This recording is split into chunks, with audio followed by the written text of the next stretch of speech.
اور ان سے عہد لینے کو ہم نے ان پر کوہ طور اٹھا کھڑا کیا، اور انہیں حکم دیا کہ شہر کے دروازے میں داخل ہونا تو سجدہ کرتے ہوئے داخل ہونا، اور یہ بھی حکم دیا کہ ہفتے کے دن مچھلیاں پکڑنے میں تجاوز یعنی حکم کے خلاف نہ کرنا۔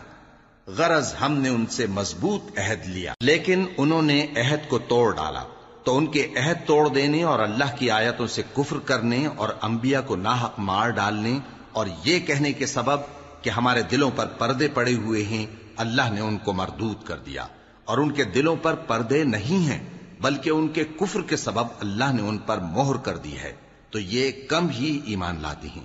اور ان کے کفر کے سبب اور مریم پر ایک بہتان عظیم باندھنے کے سبب اور یہ کہنے کے سبب کہ ہم نے مریم کے بیٹے عیسیٰ مسیح کو جو اللہ کے پیغمبر کہلاتے تھے قتل کر دیا ہے، اللہ نے ان کو ملعون کر دیا، حالانکہ انہوں نے عیسیٰ کو قتل نہیں کیا اور نہ انہیں سولی پر چڑھا پائے، لیکن ان لوگوں کو ان کی سی صورت معلوم ہوئی، اور جو لوگ ان کے بارے میں اختلاف کرتے ہیں وہ ان کے حال سے شک میں پڑے ہوئے ہیں، اور گمان پر چلنے کے سوا ان کو اس کا مطلق علم نہیں،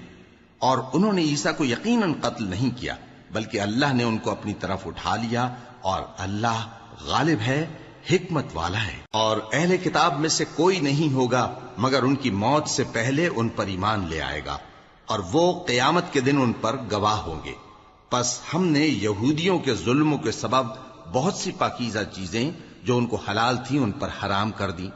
اور اس سبب سے بھی کہ وہ اکثر اللہ کے رستے سے لوگوں کو روکتے تھے، اور اس سبب سے بھی کہ باوجود منع کیے جانے کے سود لیتے تھے، اور اس سبب سے بھی کہ لوگوں کا مال ناحق کھاتے تھے، اور ان میں سے جو کافر ہیں